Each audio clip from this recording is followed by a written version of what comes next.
Leto 1991 bo v zgodovini naše države zavedno zapisano kot leto uresničenih sanj, enotnosti naroda in leto novih priložnosti. Potem, ko smo spoznali, da v Jugoslaviji, ki je postala vse bolj neurejena, ni več prihodnosti, se je plebiscitarna večina ljudi izrekla, da je čas, da se postavimo na lastne noge. Življenje 70 let prejšnjega stoletja, polno upanja, perspektive in razvoja, je konec 80 let in začetku 90 izgubilo zagon in je postajalo vse bolj zadušljivo. Čutilo se je, kako federativni sistem razpada. Slovenke in Slovenci smo si želeli zaživeti svobodno življenje, odpreti meje in duha, da bi lahko svobodno delali in ustvarjali. 25. junija 1991 je Slovenska skupščina sprejela 3 ključne osamosvojitvene dokumente, na podlagi katerih je Slovenija postala samostojna in neodvisna država. To dejanje je bilo ključen korak, a potrebno je ga bilo tudi potrditi v okviru bivše skupne države in mednarodne skupnosti. Sledila je 10-dnevna vojna. Verjamem, da je večina državljanov s strahom opazovala takratno dogajanje. Pravzaprav nikomur ni bilo jasno, kakšne razsežnosti ima lahko ta vojna. Vendar smo takrat premogli ogromno upanja, entuziazma in želje po svobodi in neodvisni državi. Zato o tem nismo preveč razmišljali, kajti samostojna država je bila na dosegu roke. V kako obsežni in krvav konflikt lahko prerase, smo se zavedli šele potem, ko se je razpad Jugoslavije začel dogajati na Hrvaškem in v Bosni. Na nek način smo imeli poleg spretnosti tudi veliko sreče, da se hrvaški in bosanski scenarij ni zgodil pri nas. Prepričan pa sem, da bi bili v tem primeru pripravljeni za svojo domovino za orožje poprijeti prav vsi. S pogumom ter z aktivnimi političnimi in diplomatskimi dejanji smo dosegli mednarodno priznanje. Končno so bili izpolnjeni vsi strateški pogoji za samostojno življenje. Tokrat z lastnimi silami, lastnim znanjem in izkušnjami, lastnimi resursi in, kar je najpomembneje, z lastno odgovornostjo. Polni optimizma in upanja smo se podali na samostojno pot, polno priložnosti in novih izzivov. Ko se danes, ko je za nami 30 let prehojene samostojne poti, vprašamo, kako smo izkoristili zadnjih 30 let, ali smo se prilagodili spremembam, ali med nami še živijo vrednote, ki so ključne za narodovno enotnost in osamosvojitev. Odgovori niso enostavni in enoznačni. Pri iskanju odgovorov smo danes bolj neenotni, kot smo bili leta 1991. Spoštovati sočloveka, omogočiti sobivanje in svobodo, da lahko ustvarja in živi polno življenje, to so nekdaj bile temeljne vrednote. Človek si preprosto želi svobode, ne anarhije, ampak svobode v normalnih okvirih.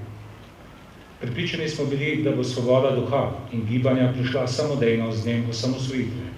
Vendar pa nas je vrsta grenkih razočarjanj pripeljala do spoznanja, da je potrebno svobodo in demokratično državo graditi ves čas. Temeljni cilji osamosvojitve so bili med ostalim tudi vključevanje v Evropsko unijo in NATO. Ob tem smo morali žrtvovati tudi del svoje suverenosti. Želeli smo si drugačnega gospodarsko-političnega sistema, ki bi odpravil socializem in lažno enakost.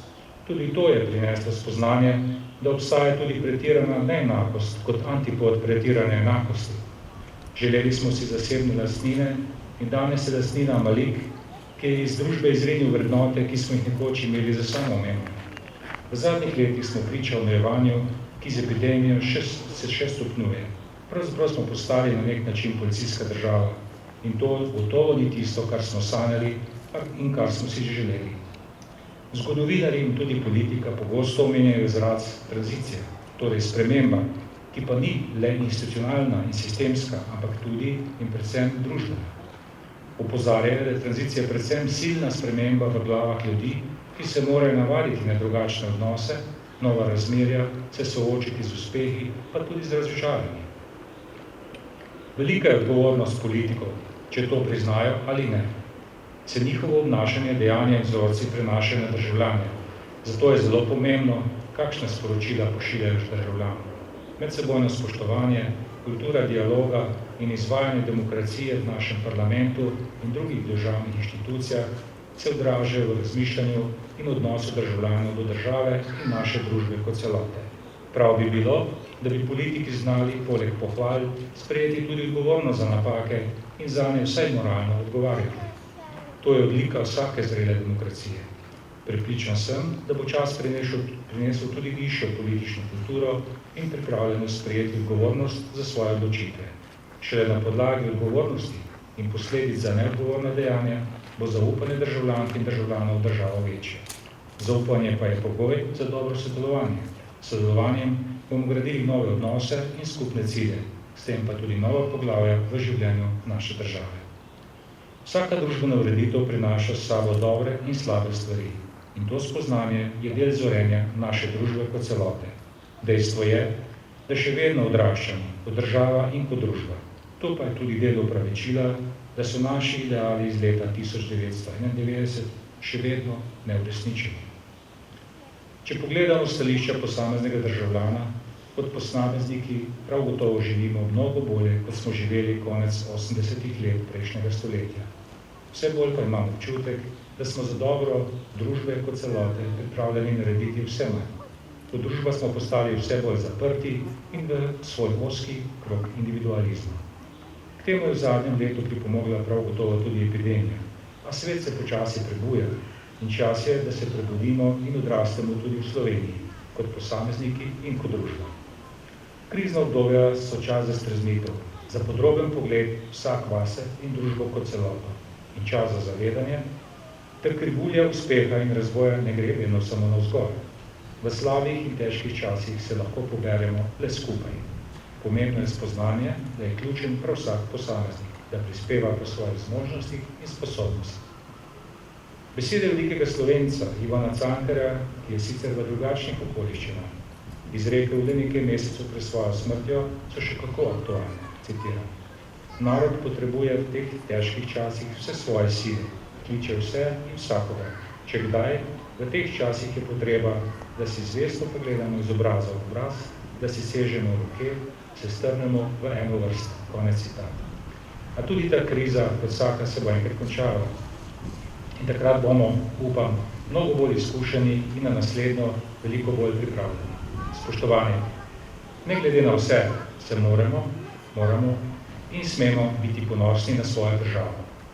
Desetletja nazaj smo Slovenijo v svetu predstavljali z besedami pisca Dušana Velkavrha, ki je zapisal, da smo dežela njeni ljudje. Citiram, lepota dežele je sloves njen, njeni ljudje pa smo njeno ime, ponosno ime, konec citata. Bodimo ponosni in naredimo vse, kar je v naši moči, da bo prihodnje lahko, da bomo lahko na našo deželo ponosni, prav vsak državljan. Le mi sami smo odgovorni za to, kakšno bo prihodnih 30 let. Uspešni bomo, če bomo dosledno spoštovali in živeli vrednote, katerim smo se zavezali pred 30 leti. To pa so enotnost, sodelovanje in zaupanje. Srečno in vse najboljše Slovenija.